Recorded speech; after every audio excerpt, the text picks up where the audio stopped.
올해의 마지막 달 12월 라디오 서울과 함께 편안하고 따뜻하게 마무리하시길 바랍니다.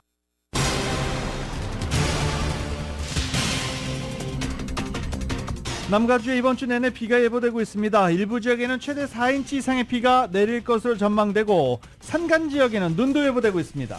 지난주 1박 2일간의 일정으로 저희 라디오 서울이 주최한 골프 토너먼트가 성황리에 마무리됐습니다. 내년 기준금리 인하가 재선에 도전하는 바이든 대통령에게 유리하게 작용할 것이란 관측이 나오면서 연방준비제도에 부담이 되고 있습니다. 내년 대선 출마를 선언한 제3지대 후보들이 트럼프 전 대통령보다는 바이든 대통령의 지지표를 더 많이 잠식한다는 분석이 나왔습니다. 트럼프 전 대통령이 이민자들이 미국의 피를 오염시킨다고 이민자 혐오성 발언을 했습니다. 바이든 대통령 선거 캠프는 히틀러를 연상시키는 발언이라고 비난했습니다. 공화당 대선 후보 니키 헬리 전 유엔 대사가 중도 성향 지지층 사이에서 트럼프 전 대통령의 대안으로 기반을 굳히고 있습니다. 상원의원의 남성 입법 보좌관이 청문회실에서 동성애 관련 영상이 공개돼 파문이 일고 있습니다. 고금리 영향으로 선구매, 후결제 이용이 급증하고 있습니다. 신용점수에 영향이 없다는 점 때문에 과소비를 부추길 우려도 제기되고 있습니다. 북한이 단거리 탄도미사일에 이어 대륙간 탄도미사일 ICBM급 미사일을 발사했습니다. 윤석열 대통령은 북한의 어떠한 도발에도 즉시 압도적으로 대응할 것을 지시했습니다. 미국과 일본은 동북아 평화를 뒤흔드는 북한의 도발을 규탄했지만 유엔 안보리 상임이사국인 중국은 북한을 옹호했습니다. 장제원, 김기현 퇴진을 통해 인적 쇄신을 추진하고 있는 국민의힘이 새로운 정치를 상징하는 당의 얼굴로 한동훈 법무부 장관을 영입할 것으로 보입니다. 더불어민주당 이재명 대표가 김부겸 전 총리를 만났습니다. 신당 창당에 나선 이낙연 전 대표는 민주당이 도덕적 족쇄를 벗어야 한다고 말하기도 했습니다. 독일 프로축구 민헨의 김민재 선수가 데뷔골을 터뜨리고 탄탄한 수비도 선보여 존재감을 드러냈습니다. LA 클리퍼스가 지난 주말 뉴욕 닉스를 144대 122로 꺾고 연승 행진 숫자를 7로 늘렸습니다. 순위도 서부조 6위까지 올라섰습니다. 오늘 뉴욕 증시는 상승 출발하고 있습니다. 원달러 환율은 1297.2원으로 마감했습니다. 남가주 오늘 대체로 흐리고 밤부터 빗방울 떨어지겠습니다. LA 한인타운 낮 최고 기온은 70도로 예상됩니다. 이 시간 주요 뉴스는 하늘 위 호텔, 세계 최대 항공기 아시아나항공 A380에서 차별화된 서비스를 만나보세요. 고국까지 편안하고 안전하게 모시는 아시아나항공 제공입니다. 여러분 안녕하십니까? 김윤정입니다. 안녕하십니까? 유지승입니다. 2023년 12월 18일 월요일 라디오 서울 모닝 뉴스 2부입니다. 날씨가 좀 흐릿하죠. 지금 한인타운에서는 구름이 잔뜩 낀 하늘 보이는 중입니다. 오늘부터 일단 두 개 폭풍의 영향을 남가주가 받게 됩니다.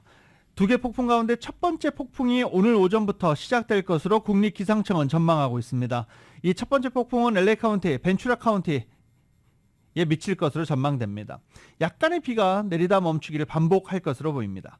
그리고 두 번째 폭풍은 수요일부터 시작될 예정인데 더 많은 양의 비를 뿌릴 것으로 예보되고 있습니다. 그리고 산간 지역에는 눈이 내릴 것으로 예보되고 있습니다. 이 남가주 스키장 모두 다 개장을 했죠. 네, 그래서 이번 눈 굉장히 반갑게 기다리고 있는 중입니다. 보다 자세한 날씨 소식은 잠시 뒤에 전해드리겠습니다. 본격적인 겨울을 앞두고 캘리포니아주 전역에서는 코로나와 독감 감염 환자가 급증하고 있는 것으로 알려졌습니다. 이에 따라 보건당국은 기저질환자와 노년층 주민들의 각별한 주의를 당부했습니다. 지난 9일을 기준으로 해서 캘리포니아주에서는 주민 2,449명이 코로나 감염으로 병원에 입원했고 이것은 최근 한 달 동안 40% 증가한 수치라고 알려져 있습니다. 또 캘리포니아주는 미 전역에서 높은 코로나와 또 독감 감염률을 보이고 있습니다. 연방질병통제예방센터 CDC는 독감과 호흡기 질환, 코로나 등에 감염된 환자가 미 전역에서 급속하게 증가하고 있다면서 지금이라도 관련 백신을 접종하면 추후 입원을 예방하고 자신의 생명을 지킬 수 있다고 강조하기도 했습니다. 특히 올해 가을에 출시된 코로나 백신 접종률은 매우 낮은 상태로 한 전문가는 캘리포니아 주민 중 단 27%만이 새로운 코로나 백신을 접종했다면서 LA 카운티에서는 21%의 노년층 주민이 백신 접종을 완료한 상태라고 밝혔습니다. 소비는 꾸준하다. 이런 뉴스. 하지만 서민들은 지갑 열기 어렵다. 이런 뉴스. 도대체 어느 것이 맞는 전망인지 경제 뉴스도 이제 극과 극을 달리는 중입니다. 크리스마스를 앞두고 손님 맞이 준비에 한창인데요. 뭐 북적거리는 곳도 있습니다. 하지만 고물가, 경제 불황에 선뜻 지갑을 열기 어렵다라는 소비자들도 적지 않은 분위기입니다. YTN입니다. 남반구 호주 시드니의 거리와 건물들이 화려한 조명으로 장식됐습니다. 영국 런던 외곽에 있는 120년 된 전기기관차는 18,000개의 전등으로 지장하고 성탄절을 향해 출발했습니다. I'm really enjoying the Christmas train because there are a lot of good songs on the soundtrack and yeah, it's just and all the decorations are really nice. 세계 주요 상업지구도 손님 맞이에 한창입니다. 해롯백화점을 비롯해 최고급 상업시설들이 몰려있는 런던 시내도 손님들의 눈길을 끌기 위해 진열대를 단장했습니다. 이곳 업계는 11월, 12월 가장 번화가인 웨스트엔드에서만 2조 7천억 원가량의 매출을 기대하고 있습니다. 미국 뉴욕의 쇼핑가도 전문 장식 디자이너들의 손길까지 빌리며 성탄절 특수몰이에 나섰습니다. When people come and look at them, you want to be able to surprise them and entertain them and really to sort of spread some holiday delirium. 160여 년 역사의 전통 백화점을 비롯해 파리의 상가들도 성탄절 분위기 내기에 분주하지만 두 자릿수 물가에 소비자들은 지갑을 열기가 쉽지 않은 분위기입니다. 시민들은 그나마 내년 파리에서 열리는 하계올림픽이 몰고 올 경기 훈풍을 기대하고 있습니다. 파리뿐만 아니라 세계 주요 도시 어느 곳이나 올 크리스마스는 우크라이나 전쟁의 여파, 에너지 비용 상승, 고물가, 고금리의 그늘에서 벗어나기 쉽지 않아 보입니다. YTN 유재용입니다.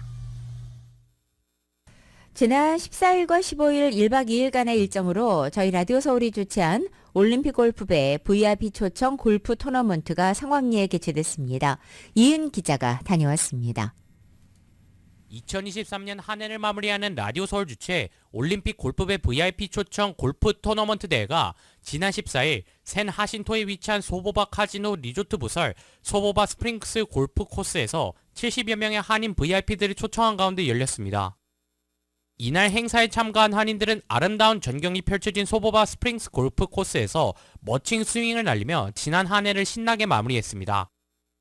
이날 골프 토너먼트에서는 한인 골퍼들이 그동안 바쁜 일상 속에서 제대로 만남을 가지지 못했던 지인들과 삼삼오오 모여 담소를 나누며 모처럼의 여유를 즐기고 의미 있는 송년 마무리를 했습니다.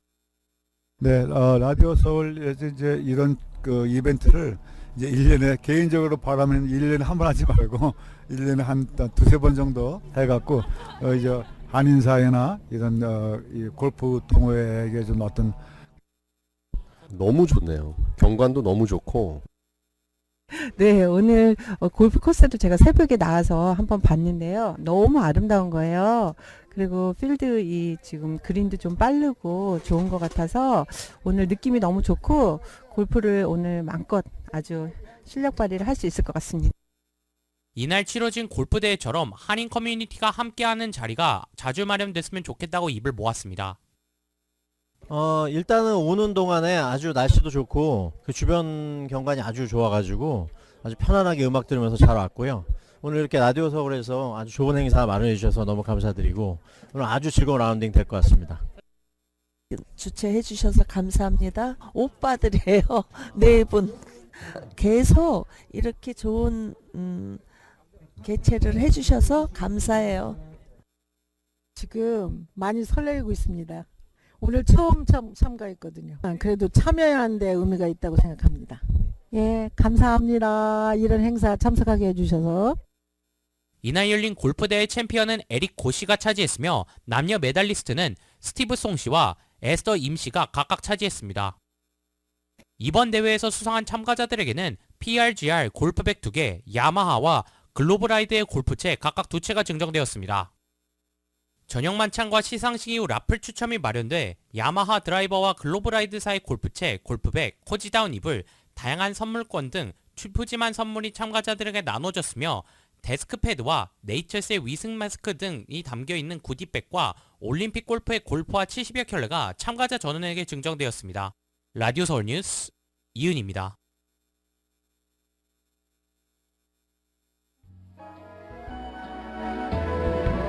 Sleigh bells ring, are you listening? 12월 18일 월요일 남가주의 날씨입니다. 한 주간을 새롭게 시작한 오늘 남가주 지역 하늘 점차 구름이 늘면서 흐려지고 오늘 밤부터 지역에 따라 빗방울이 떨어지기 시작하겠습니다. 오늘 밤부터 시작되는 이번 비는 화요일인 내일과 모레 수요일을 지나 목요일 그리고 금요일까지 이어질 전망입니다. 특히 수요일과 목요일 이틀 동안은 천둥 번개를 동반한 다소 강한 기세의 비가 전망되고 있습니다. 이렇게 비가 내리면서 낮 기온도 떨어집니다. 대부분 지역의 낮 최고 기온이 70도를 밑돌아서 이번 주 중은 계속 평년 기온을 보이겠습니다. LA 한인타운의 오늘 낮 최고 기온 70도, 밤 최저 기온은 57도, 오렌지 카운티 지역은 71도, 57도, 벨리와 일란드 암파이어 지역은 70도, 55도, 해안 지역은 68도, 57도로 예상됩니다. 한국은 오늘 대체로 흐리고 곳곳에 눈발이 날리겠습니다. 서울의 오늘 아침 최저 기온 15도, 낮 최고 기온은 35도 예상됩니다. 라디오 서울 모닝뉴스 2부 이 시간은 1250만 불 교통사고 최고보상 교통사고 전문 천재 변호사 리차드 호프만 또 하나의 새로운 문이 열렸습니다. 한인은행 최초로 라스베가스에 진출한 오픈뱅크 총 20억 달러의 승소 크고 작은 교통사고와 상해 브라이언 타필라와 시질러 한인타운의 올림픽과 카탈리나에 새 지점을 오픈했습니다. 고객과 함께 새로운 미래를 열어가는 중심 US 메트로뱅크 공동 제공입니다.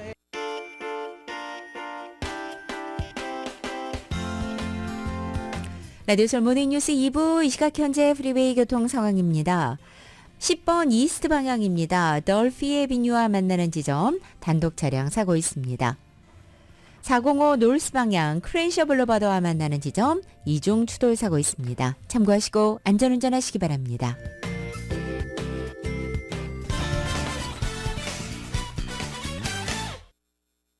라디오 서울 모닝뉴스와 함께하고 계십니다. LA 한인타운을 관할하는 윌셔 센터 코리아타운 주민의회 대의원으로 활동해왔던 한인 여성이 타운 인근 전철역에서 숨진 채 발견돼 경찰이 수사에 나섰습니다. 이 소식은 지난주에 저희가 보도해드린 바 있습니다. 이 비영리단체 퇴거방어 네트워크에 따르면 이 단체 소속이자 한인타운 주민의회 대의원 한인 여성 클레어 캐넌 씨가 한인타운 인근 버몬 선셋 전철역에서 쓰러진 채 발견돼 병원으로 이송됐지만 숨졌습니다. 퇴거 방어 네트워크 EDN 측은 캐넌 씨가 행방임위원회 수소문을 하다가 경찰에 지난 12일 실종 신고를 했는데 카운티 검시국에 그녀와 일치하는 시신이 있다는 사실을 발견해 사망 사실을 알게 됐다고 밝혔습니다. 주민의회 측은 캐넌 씨 사망이 범죄 행위에 의한 결과일 가능성이 있는 것으로 추정된다며 LA 경찰국과 검시국이 자세한 사망 경위 등을 수사하고 있다고 밝혔습니다. 주민의회 측에 따르면 엘라바마주 출신인 캐넌 씨는 한인타운에 거주하면서 윌셔 센터 코리아타운 주민의회에서 2구역 주민 대표를 맡고 있었습니다. EDN 측은 저소득층 주민들의 퇴거 방지 및 지원이 주 목적인 비영리 단체로 그녀가 소속됐던 EDN 그리고 윌셔 센터 코리아타운 주민의회 관계자들은 캐넌 씨가 건강하고 성격도 밝고 저소득층 주민들을 지원하는 일에도 헌신적이었다며 그녀의 갑작스러운 사망에 충격을 감추지 못하고 있는 중입니다.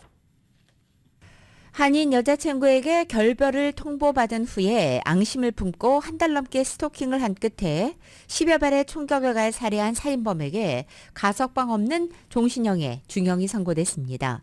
이 사건은 피해자인 한인 여성이 가해자에게 지속적으로 괴롭힘을 당해서 여러 차례 경찰에 신고했지만 경찰이 적절한 조치를 취하지 않고 있다가 결국 이 안타까운 죽음을 맞이한 것이어서 사법당국의 대응이 부적절했다는 비판도 나오고 있습니다. 지난 2022년 1월 2일 워싱턴주 시애틀 인근 레이크우드 지역에서 한인 2세인 글로리아 최 씨를 총격 살해한 전 남자친구 윌리엄 릴 링먼이 최근에 가석방 없는 종신형을 선고받았습니다. 배심원들은 링먼이 총기로 무장한 채 접근 금지 명령을 어기고 피해자에게 접근해서 총격을 가한 것에 대해 가중 처벌의 대상이 돼야 한다고 판단한 것입니다. 한편 최 씨의 유가족은 지난 9월 레이코드 시 당국과 경찰을 상대로 소송을 제기했습니다. 최 씨 유가족의 변호인들은 링먼이 최 씨에게 접근 금지 명령을 반복적으로 어기고 위협을 가하고 있다는 것을 인지하고서도 링먼을 체포하지 않아서 결국 최 씨가 이처럼 살해를 당했다고 주장하고 있습니다. 이 젤과 벤모, 페이팔 등 현금 송금 앱을 통해 수만 달러 현금이 빠져나가는 사기 피해가 발생해 이용자들의 경각심이 요구되고 있습니다. 보스턴 지역 매체들에 따르면 로드아일랜드에서 사업을 하는 사업가가 지난 5일 20년째 거래하고 있는 뱅크 오브 아메리카로부터 비즈니스 계좌에서 14,000여 달러를 젤을 통한 송금을 했냐는 메시지를 받았습니다. 이 연락을 받은 피해자는 즉각 아니라고 답변을 해서 돈은 지출되지 않았습니다. 그러나 집에 오자마자 은행 계좌를 확인한 피해자는 이미 11월 두 차례에 걸쳐 플로리다에 14,000달러씩 2번 송금된 것을 발견했습니다. 피해자는 은행에 전화를 걸어 거래하는 컴퓨터, 집에 안방에 있는 컴퓨터이며 은행 거래는 그 컴퓨터를 통해서만 한다며 젤 송금 문제를 신고했습니다. 내가 하지 않았다고 신고를 한 것입니다. 하지만 뱅크 오브 아메리카는 두 차례에 걸쳐 이루어진 이 모든 젤 거래가 피해자가 젤을 사용할 때 이용하던 컴퓨터에서 이루어진 것을 확인했다며 수사 종료라고 답한 것입니다. 거래 여부를 확인했던 뱅크 오브 아메리카는 그 이전의 두 차례 거래에 대해서는 문자 메시지로 거래 내역 사실 여부를 확인하지 않았습니다. 결국 피해자는 경찰에 사건을 접수시켰고 FBI에도 신고했습니다. 경찰은 피해자가 여러 정황으로 볼 때 온라인 해킹으로 인한 신분도용 피해자로 보인다며 뱅크 오브 아메리카가 다시 조사할 것을 촉구하는 서한도 만들어 보내줬습니다. 피해자는 뱅크 오브 아메리카 측에 다시 한번 이 사건을 조사해달라는 요청과 함께 각종 자료를 제출한 상태지만 은행에서는 서류를 받은 적이 없다는 말만 되풀이하고 있는 중입니다. 젤은 개인 대 개인이 송금하는 서비스로 뱅크 오브 아메리카를 비롯해 대부분의 은행들이 사용하고 있는 송금 앱입니다. 이들 현금 송금 앱은 은행 온라인 계좌만 있으면 이용할 수 있고 무료라는 점에서 장점이 있는 반면 거래가 즉각 이루어지고 한번 보낸 돈은 다시 취소할 수 없다는 점에서 이를 노리는 범죄 온상이 되고 있다는 지적입니다. 이 송금하고 그리고 또 은행 계좌들 매일매일 자주자주 확인하는 게 좋다는 권고입니다. 미국에서 노숙자 수가 역대 최고 수준으로 늘어났습니다. 주로 주거비용 급등과 이민자 증가에 따른 것으로서 노숙자 문제가 정치의 쟁점으로까지 떠오르고 있습니다. 주택도시개발부 HUD는 올해 1월을 기준으로 노숙자 수가 65만 3,104명으로 1년 사이 12% 늘어난 것으로 집계됐습니다. 조 바이든 행정부 당국자들은 코로나 팬데믹 기간에 정부가 시행한 긴급 임대료 지원과 세입자 퇴거 금지 등의 특별 조치가 종료되고 임대료가 치솟은 것이 노숙자 급증에 영향을 미쳤다고 설명했습니다. 이런 가운데 이민자 증가 역시 노숙자 증가 요인으로 꼽힙니다. 특히 캘리포니아, 뉴욕, 플로리다, 워싱턴 순으로 나타난 것입니다. 캘리포니아에는 전체 홈리스 인구의 28%가 지난해 증가세는 전국 평균의 절반가량을 이루었지만 뉴욕주는 전국 평균의 3배가량 증가했습니다. 이 밖에 뉴햄프셔와 뉴멕시코, 콜로라도가 가장 많이 증가했고 수도 워싱턴 DC와 41개 주에서도 증가 추세를 보였습니다. 이렇게 이 같은 노숙자 급증은 더 많은 지원을 해야 한다는 진보 진영 측과 보다 엄격한 규제 정책과 치안 유지가 필요하다는 보수 진영 측의 논쟁을 촉발할 것으로 뉴욕타임즈는 전망하고 있습니다. 내년 대선에서 공화당 후보로 재선을 노리고 있는 도널드 트럼프 전 대통령은 노숙자들을 관련 시설에 강제 수용할 것이라고 말한 바 있습니다. 공화당 일각에서는 노숙자들의 약물 중독이나 정신건강 문제를 치료하지 않고 거처를 제공하고 있는 연방정부의 주거 우선 정책을 비판하고도 있습니다. 내년 22대 한국 총선 120여일 앞으로 다가온 가운데 미국 내 재외선거 유권자 등록이 매우 저조한 것으로 나타났습니다.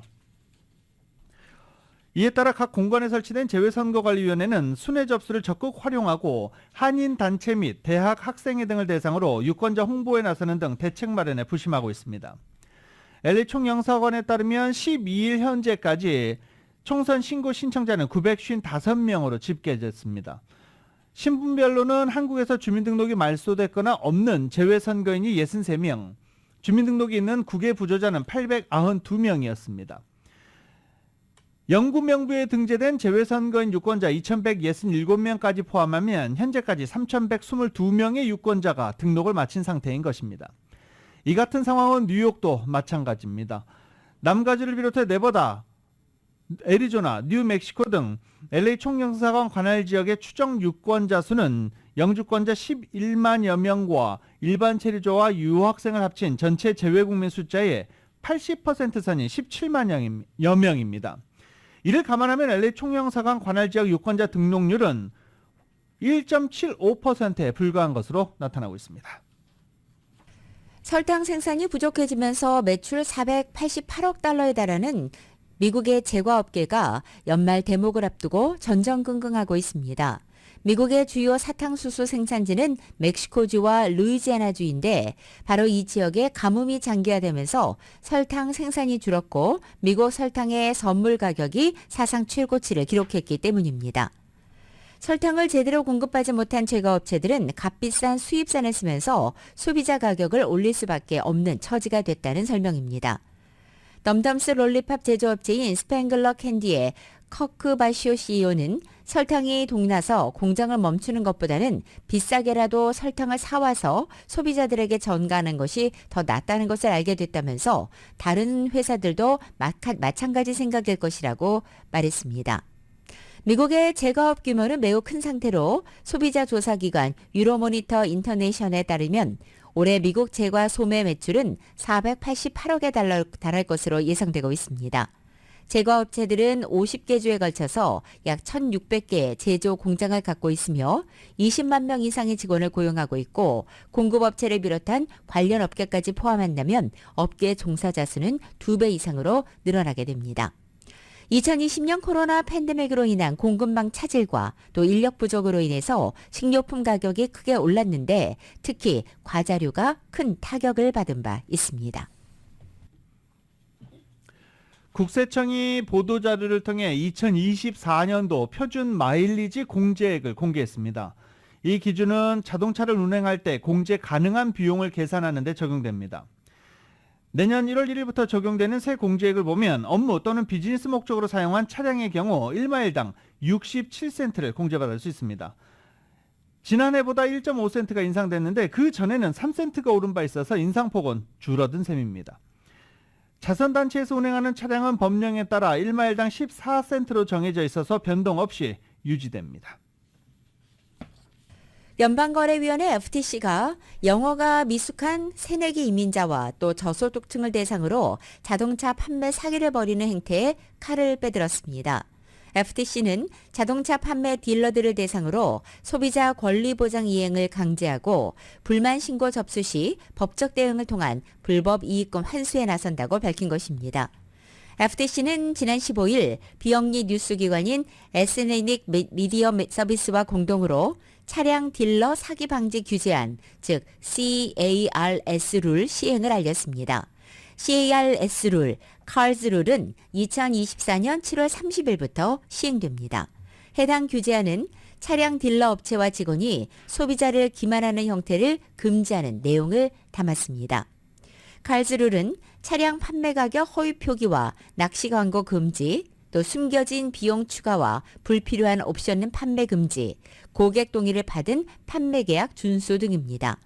FTC는 차량 딜러 업체와 직원이 광고를 통해 차량 가격을 싸게 제시하고 작은 글씨로 고객의 다운페이먼트와 높은 이자율을 숨기는 행태를 특히 지적했습니다. 또 일부 광고는 작은 글씨 자체를 본문 표기와 다른 언어로 안내하기도 하고 FTC는 바로 이 같은 형태는 명백한 사기라고 규정한 것입니다.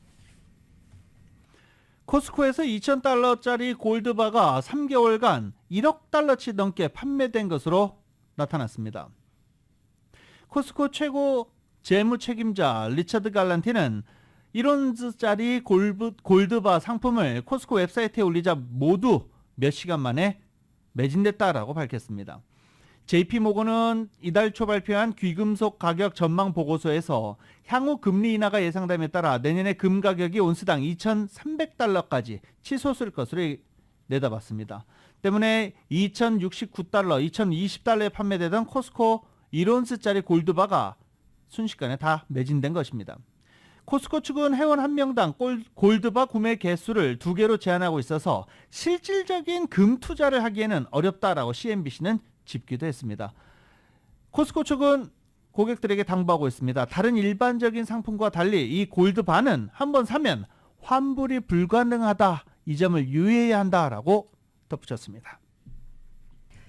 내년 미국의 기준금리 인하가 미국 대선을 앞두고 이루어져서 재선에 도전하는 조 바이든 대통령에게 유리하게 작용할 것이라는 일각의 관측이 나오면서 연준에는 부담이 되고 있다는 소식입니다.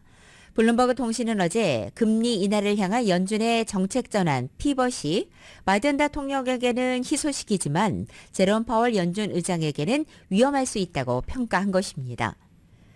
내년 대선을 앞두고 각종 이슈가 범람하는 가운데 가장 중요한 것은 경제라는 평가와 함께 바이든 대통령의 지지율 부진에는 물가에 대한 유권자들의 불만이 반영됐다는 관측이 나오고 있는 상황입니다.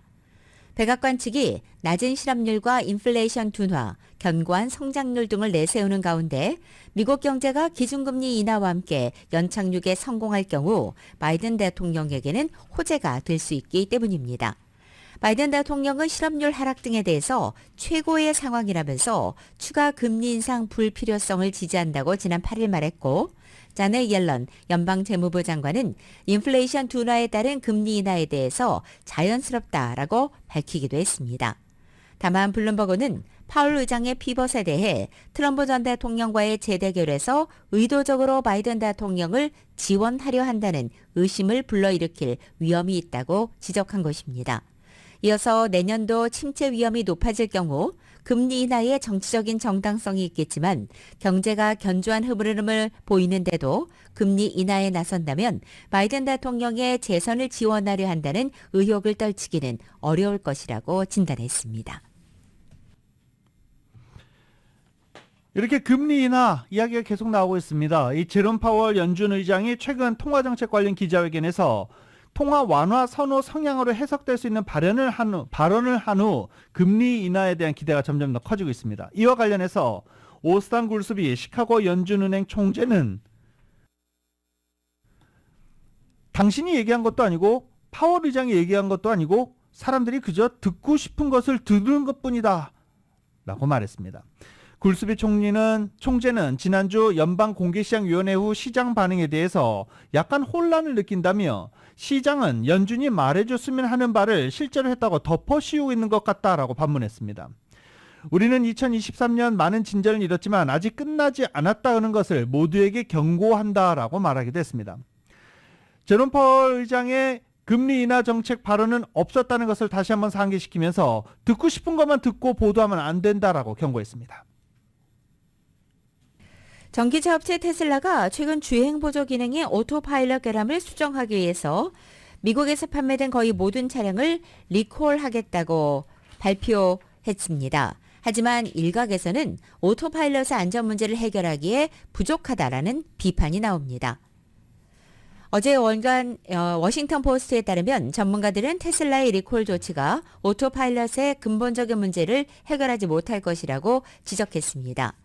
앞서 도로교통안전국이 오토파일럿 관련 교통사고를 조사한 뒤에 이 기능의 오용 가능성을 막을 충분한 장치가 마련되지 않았다고 지적했고 테슬라 측은 경고 기능을 추가하는 소프트웨어 업데이트를 진행하겠다면서 지난 13일 200만 대 리콜을 발표한 것입니다. 하지만 전문가들은 오토파일럿 기능을 수정하는 조치가 운전자들에게 경고를 더 많이 하는 수준에 그칠 것이 아니라 이 기능을 켤 수 있는 지역 자체를 제한하는 등 더 강한 규제가 이루어져야 한다고 말하고 있습니다. 자동차 기술을 전문으로 연구하는 뉴욕의 한 교수는 교차 교통이 이루어지는 도로에서는 오토파일럿을 사용하지 못하게 해야 한다면서 이 문제로 인해서 교차로에서 충돌 사고가 더 많이 발생한다고 지적했습니다. 라디오 서울 모닝뉴스 함께하고 계십니다.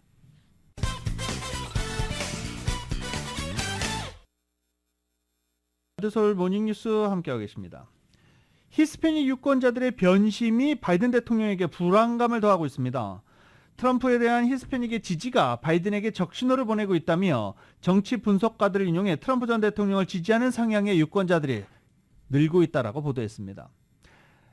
로이터와 여론조사기관 입소스의 조사 기록에 따르면 조사 결과에 따르면 트럼프 전 대통령의 히스패닉 성인 유권자들의 지지율이 38%로 바이든 대통령을 1%포인트 앞서는 것으로 나타났습니다. 2016년 선거 이후 모든 자료는 히스패닉 사이에서 민주당에 대한 지지가 상당히 약해졌음을 보여준다라는 분석도 함께 나오고 있습니다. 히스패닉 유권자들은 그동안 민주당 핵심 지지층으로 분류됐는데 공화당 지지 히스패닉이 늘고 있다는 것입니다. 히스패닉 표심 변화 배경에 대해서는 민주당은 투표권, 트럼프가 민주주의의 위협을 야기하는 방식을 포함한 문제들에 너무 집중하고 있다라고 설명합니다. 히스패닉 유권자들 관심이 큰 현안에는 소홀하다는 것입니다. 히스패닉 유권자들의 주요 현안은 물가 상승, 일자리, 경제였다라고 로이터는 소개하는데 이런 현안을 전부 다 미국인들이 갖고 있는 거 아닌가요? 네. 연방 하원으로 당선된 공화당의 미셸 페냐는 로이터 통신과 인터뷰에서 많은 유권자에게 주된 관심사는 소수자의 권리를 둘러싼 문제보다 식품과 가솔린 가격, 학교 교육의 질 등이다. 때문에 히스패닉 유권자들이 공화당 쪽으로 많이 몰려가는 것 같다. 민주당이 이 부분에 대해서 매우 소홀하다라고 지적하기도 했습니다. 유권자 중 히스패닉은 거의 5분의 1을 차지합니다. 히스패닉의 투표가 경합주 선거 결과에 핵심적 역할을 할 것으로 로이터 통신은 전망하고 있습니다. 히스패닉계뿐만 아니라 조 바이든 대통령이 내년 대선을 앞두고 점차 낮은 지지율을 받으면서 갈수록 좌절하고 있다고 워싱턴 포스트가 오늘 아침 보도했습니다. 바이든 대통령은 지난달 20일 백악관에서 연례 행사인 터키 사면 행사를 마친 뒤 가장 가까운 참모들을 불러서 자신의 지지율에 대해서 엄중하게 얘기했다는 것입니다. 지지율이 용납할 수 없을 정도로 저조하다면서 참모들과 선거팀이 이에 대해 무엇을 하고 있는지 알고 싶다고 했다는 것입니다. 또 미국 경제가 성장하고 실업률이 감소하는데도 자신의 경제 메시지가 지지율을 개선하는 데 별 영향을 미치지 못했다고 불평하기도 했습니다. 워싱턴 포스트는 바이든 대통령과 부인 질 바이든 여사가 지난 수개월간 참모들과 친구들에게 낮은 지지율과 또 바이든 대통령이 트럼프 전 대통령에게 뒤처지고 있다는 여론조사 결과에 대해 좌절감을 표현했다라고 보도했습니다. 워싱턴 포스트가 올해 11월부터 12월까지 진행한 여론조사 17개의 평균을 집계한 결과 바이든 대통령에 대한 긍정적인 평가는 38%, 부정적 평가는 무려 58%로 나타날 정도로 현재 상황이 좋지 않습니다. 트럼프 전 대통령이 이민자를 겨냥한 혐오성 발언을 쏟아냈습니다. 뭐라고 했냐고요? YTN이 보도합니다.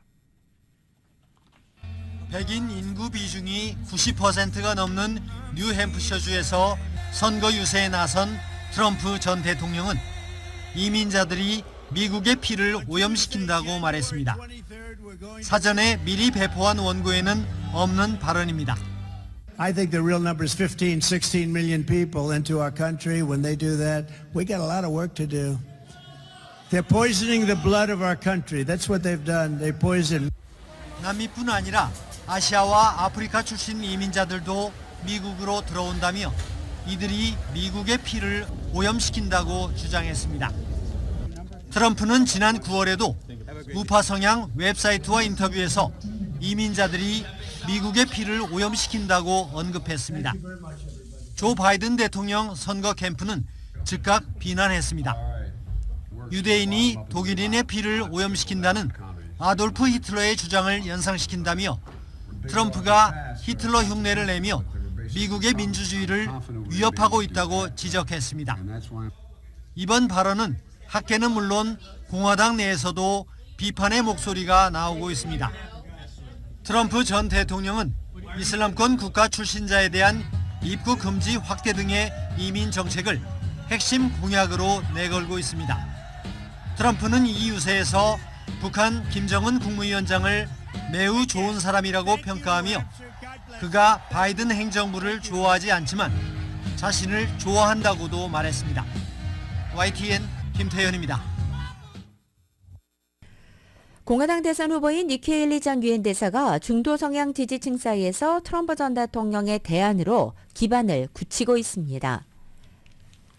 CBS 방송이 지난 8일부터 15일까지 뉴햄프셔와 아이오와 등록 유권자 1,054명과 또 855명으로 각각 조사한 결과 상대적으로 중도층이 두터운 뉴햄프셔에서 헤일리 전 대사 지지율이 두드러진 것으로 나타난 것입니다.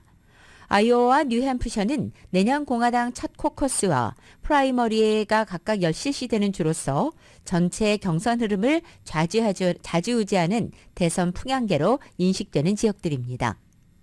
트럼프 전 대통령은 두 개 주 모두에서 압도적인 선두를 이어갔지만 아이오와주에서 한층 강력한 지지세를 기록했습니다. 뉴햄프셔의 경우 트럼프 전 대통령 지지율은 44%, 헤일리 전 대사 지지율은 29%로 두 후보 사이의 격차는 15%포인트로 좁혀졌습니다. 반면 아이오와에서는 트럼프 전 대통령이 58%, 드샌티스가 22%, 헤일리 전 대사가 13% 순으로 나타났습니다. 뉴햄프셔에서 헤일리 대사는 호감도 면에서 55%의 지지율을 기록해서 드샌티스 주지사 37%는 물론이고 트럼프 전 대통령 36%는 눌렀고 준비된 후보 항목에서도 53%의 지지율로 트럼프 전 대통령 54%와 대등한 위치를 기록하고 있습니다. 니키 헤일리 전 유엔 대사가 바이든 대통령 나이를 또다시 직격하고 나섰습니다. 헤일리 전 대사 측은 오늘 공개한 새 정치 광고에서 바이든 대통령을 겨냥해 바이든은 너무 늙었다라고 직설적으로 공격했습니다.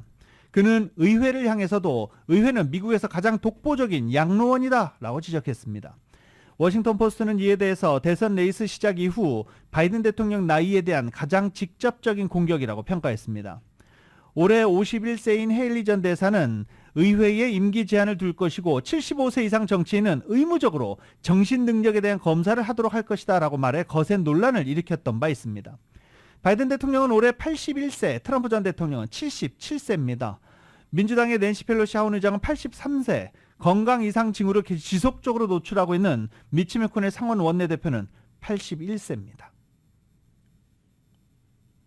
내년 대선 출마를 선언한 제3지대 후보들이 트럼프 전 대통령보다는 조 바이든 대통령의 지지표를 더 많이 잠식한다는 분석이 나왔습니다. 블룸버그 통신은 제3 후보들이 바이든 대통령의 2020년 당시 지지 세력, 특히 젊은 유권자들을 재집결하는 데 있어서 잠재적으로 중대한 장애물로 부상하고 있다고 분석했습니다. 나도설 모닝뉴스 스포츠 소식입니다. 스포츠 소식은 전문가가 추천하는 이민법과 가정법 전문 제인정 종합법률사무소 제공입니다. 민현의 김민재 선수가 데뷔골을 터뜨렸습니다. 수비수인데? 네, 데뷔골 터뜨렸습니다. YTN입니다. 민현은 전반 2분 해리케인의 골로 앞서 나갔습니다. 김민재는 여전히 넓은 활동량으로 수비뿐 아니라 빌드업에도 적극적으로 나섰습니다.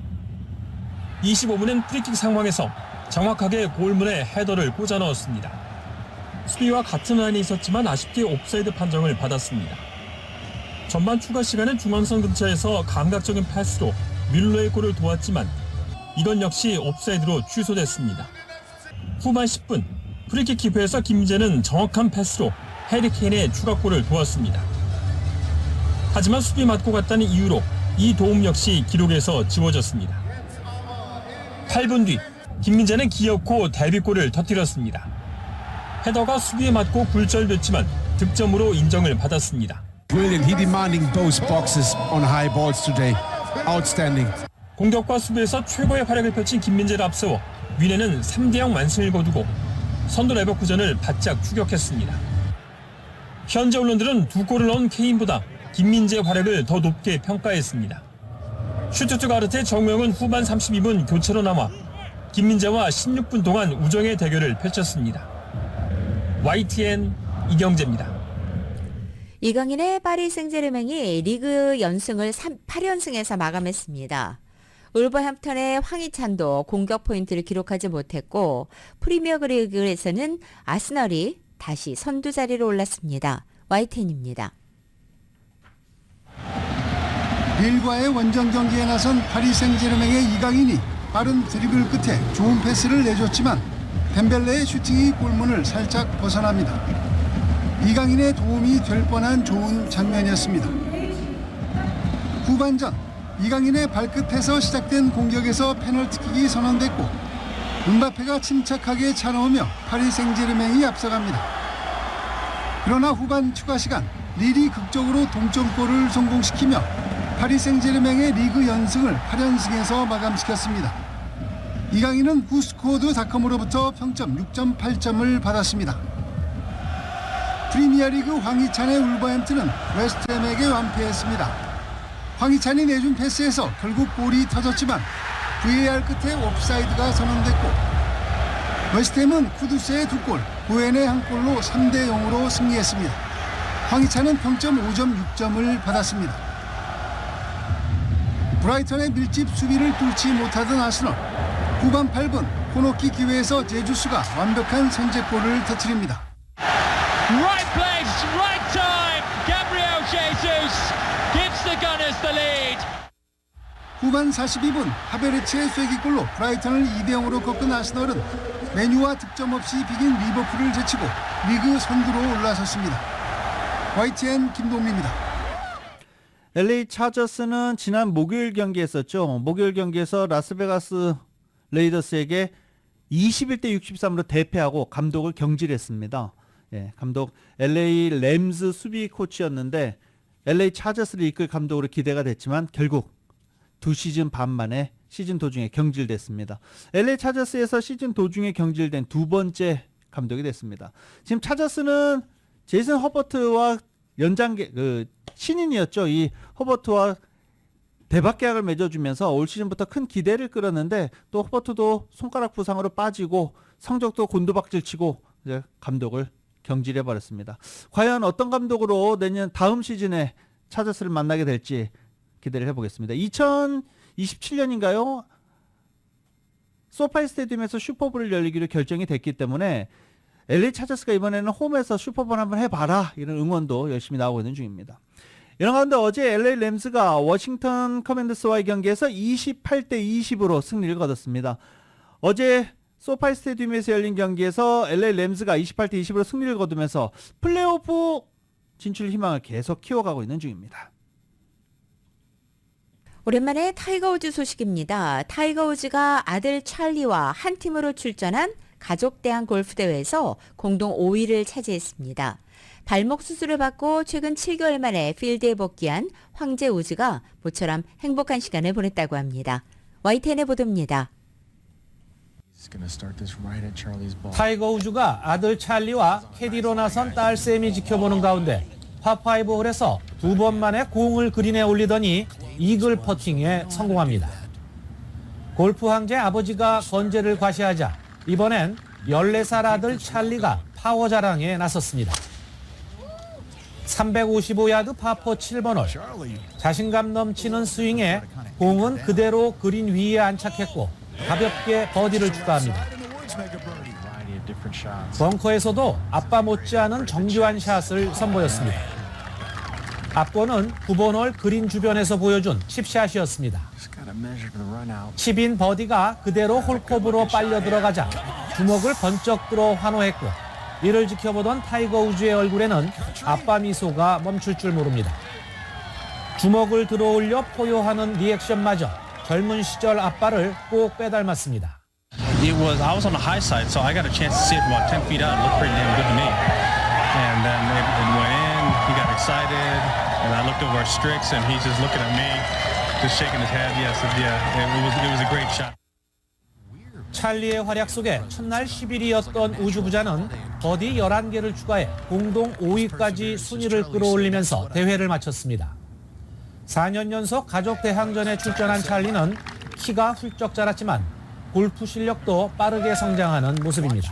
Both my kids out there, the last 2 days has been so special, and just grateful that for us to be able to have these types of experiences, for Charlie and I to have done this for I think 4 years in a row now since this. 독일의 베른하르트 랑거 부자는 데이비드 두발 부자를 2타 차로 누르고 대회 정상에 올랐습니다. 3타 차 공동 2위로 최종 1경기를 시작했지만 버디 13개를 기록하면서 역전에 성공해 이 대회에서 통산 5번째 우승을 차지했습니다. YTN 김상아익입니다.